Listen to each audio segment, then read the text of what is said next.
بسم اللہ الرحمن الرحیم۔ معزز ناظرین، السلام علیکم ورحمۃ اللہ وبرکاتہ۔ معزز ناظرین، آج کے اس پروگرام میں ہم قربانی کے حوالے سے ہی علامہ صاحب سے آپ کے سوالات کے جوابات جانیں گے۔ قربانی کا فلسفہ کیا ہے، قربانی کی ابتدا کیسے ہوئی اور قربانی کے فضائل کیا ہیں، قربانی کرنا ضروری ہے یا اس کے متبادل بھی کوئی اور کام کیا جا سکتا ہے۔ معزز ناظرین، عید قربان کا مہینہ ہے، ذوالحج کا چاند بھی نظر آ گیا ہے۔ اس مہینے میں افضل ترین عبادت قربانی ہے۔ حضور نبی کریم صلی اللہ علیہ وسلم کا ارشاد ہے کہ وہ شخص ہماری عیدگاہ کے قریب بھی نہ آئے جو استطاعت رکھتے ہوئے قربانی نہ کرے، اور جو قربانی کرتے ہیں ان کے لیے کیا فضیلت ہے، ان کے لیے خوشخبری یہ ہے کہ ادھر قربانی کا جانور ذبح ہو رہا ہے، اس کے خون کا پہلا قطرہ زمین پر گرتا ہے اور ادھر ان کی قربانی کو قبول کر لیا جاتا ہے، اور قربانی کے جانور کے ہر بال کے صدقے ان کو نیکیاں عطا کی جاتی ہیں۔ معزز ناظرین، آج کے ہمارے پروگرام امید صبح میں ہم قربانی کے حوالے سے ہی گفتگو کریں گے۔ آج کے ہمارے مہمان ہیں حضرت علامہ مولانا شبیر خان قادری صاحب، جو ناروال ضلع مسجد کی امام و خطیب کا فریضہ سر انجام دے رہے ہیں۔ ہم علامہ صاحب کے شکر گزار ہیں کہ انہوں نے اپنے قیمتی وقت میں سے آج ہمیں قربانی جیسے اہم موضوع پر گفتگو کرنے کے لیے وقت دیا۔ قربانی کروں گا، میں تو قربانی کروں گا۔ پروگرام میں ہم آپ کو قربانی کے حوالے سے آپ کے سوالات کے جواب دیں گے۔ قربانی کا فلسفہ کیا ہے، قربانی کس طرح شروع ہوئی، اور قربانی کے جو فضائل ہیں اور لوگوں کے جو سوالات ہیں قربانی کے بارے میں، اس بارے میں ہم حضرت علامہ صاحب سے سوالات کریں گے۔ تو پہلا سوال میرا قربانی کے حوالے سے یہ ہے کہ علامہ صاحب، قربانی کا فلسفہ کیا ہے اور قربانی کی ابتدا کیسے ہوئی؟ بسم اللہ الرحمن الرحیم۔ سب سے پہلے تو میں شکر گزار ہوں حافظ محسن مراد صاحب کا کہ آپ اتنے اہم موضوع کے لیے یہاں ہمارے پاس تشریف لے کے آئے۔ اللہ آپ کا آنا اپنی بارگاہ میں قبول فرمائے۔ بڑا اہم موضوع ہے کہ یہ جو قربانی ہے اس کی ابتدا بہت پرانی ہے۔ جناب حضرت آدم علیہ السلام کے جو بیٹے تھے حابیل اور قابیل، ان سے قربانی کی ابتدا ہوئی، تو پھر ہر امت کو قربانی کرنے کا حکم جو ہے وہ دیا گیا، لیکن قربانی پوری شان و شوکت کے ساتھ اور پورے لوازمات کے ساتھ رسول پاک صلی اللہ علیہ وآلہ وسلم کے جد امجد حضرت ابراہیم اور حضرت اسماعیل علیہ السلام کی سنت کو ادا کرتے ہوئے آگے چلی، اور بالخصوص اس کا اظہار جو ہے اور اس کو جو کامل کیا گیا وہ رسول پاک صلی اللہ علیہ وآلہ وسلم کی امت کو حکم دے کے کامل کیا گیا۔ بنیادی طور پہ جو سابقہ امم تھیں ان کی قربانی کرنے میں اور ہماری قربانی کرنے میں ایک دو فرق تھے۔ سابقہ امم جب قربانی کرتی تھی تو وہ اپنا جانور جو ہے وہ جنگل میں رکھا تھے، جس کا مقبول بارگاہ ہوتا اس کو آسمان سے آگ آتی جلا کے راکھ کر دیتی، اور جس کا مقبول نہ ہوتا وہ وہیں پڑا رہتا۔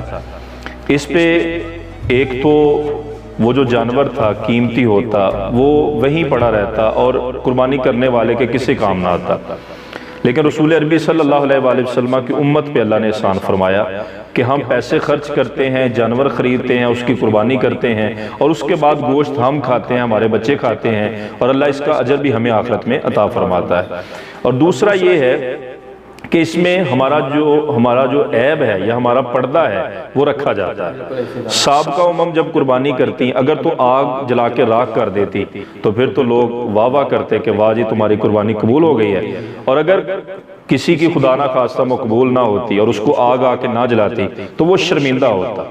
تو ہمیں اس شرمندگی سے بھی بچایا گیا، ہمارے عیبوں پہ جو ہے وہ پردہ بھی رکھا گیا، سب پہ ظاہر نہیں کیے گئے۔ قبول ہے یا نہیں ہے ہمیں آخرت میں پتہ چلے گا، لیکن اس زندگی میں ہمارا جو ہے وہ پردہ رکھا گیا۔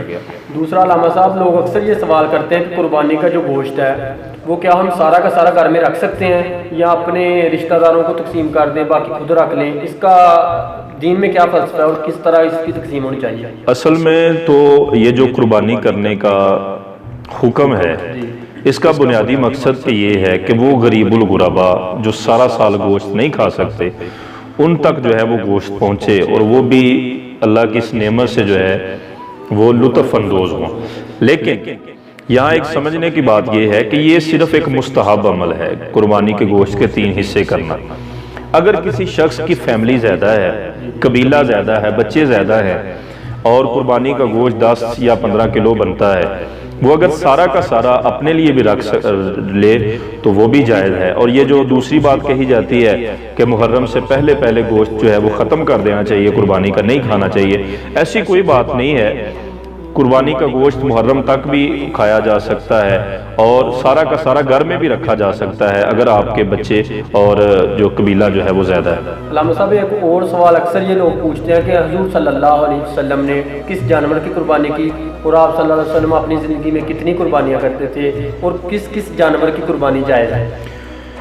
قرآن و حدیث میں یہ جو 3 اقسام ہیں، ایک تو اونٹ ہے، جو اونٹ ہے اس کے ماتحت جتنے بھی اس کی جنس سے آتے ہیں، وہ مذکر ہو مؤنث ہو، وہ جو ہے وہ کسی بھی مطلب اونٹ کی جتنی بھی جنس میں آئیں گے ان کی قربانیاں نر مادہ دونوں قربانی ہوگی۔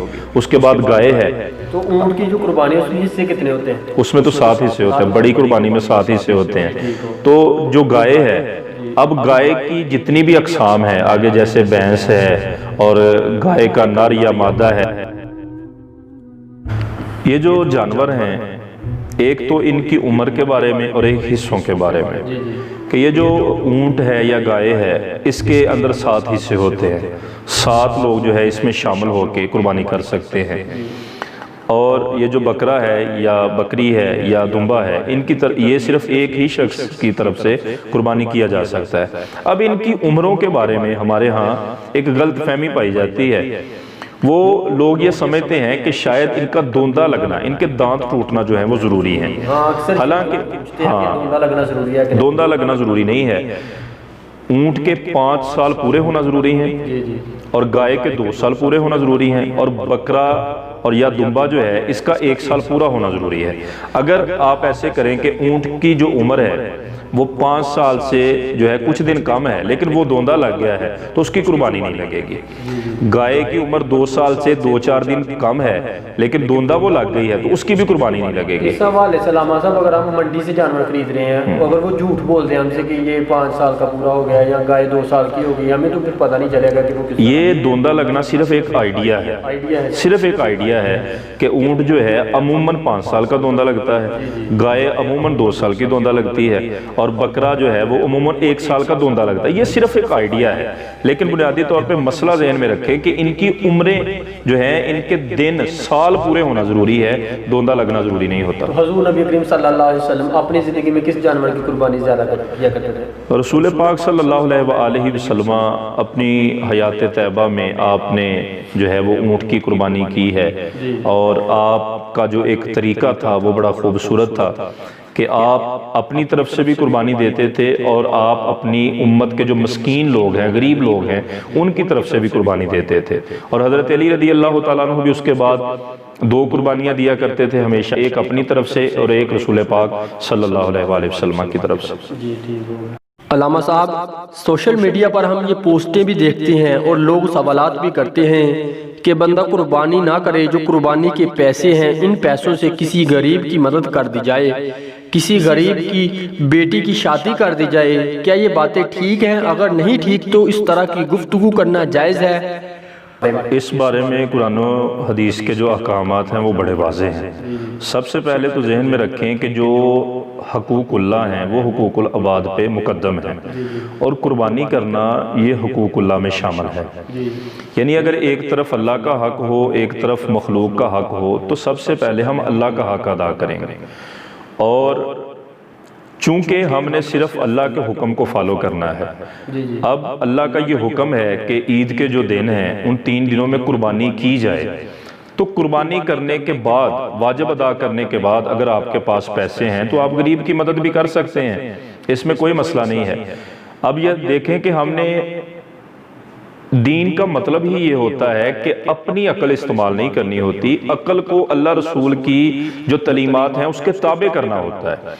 اب جمعے کے جو ہے وہ 2 فرض ہوتے ہیں. اب کوئی عقل مند شخص اٹھ کے کہہ دے کہ جناب یہ 2 کیوں ہوتے ہیں، یہ جمعے والے دن بھی 4 پڑھنے چاہیے، یہ جو ہے اس میں اضافہ کر دینا چاہیے یا ظہر کے برابر پڑھنی چاہیے، تو ہم نے عقل استعمال نہیں کرنی اس معاملے میں.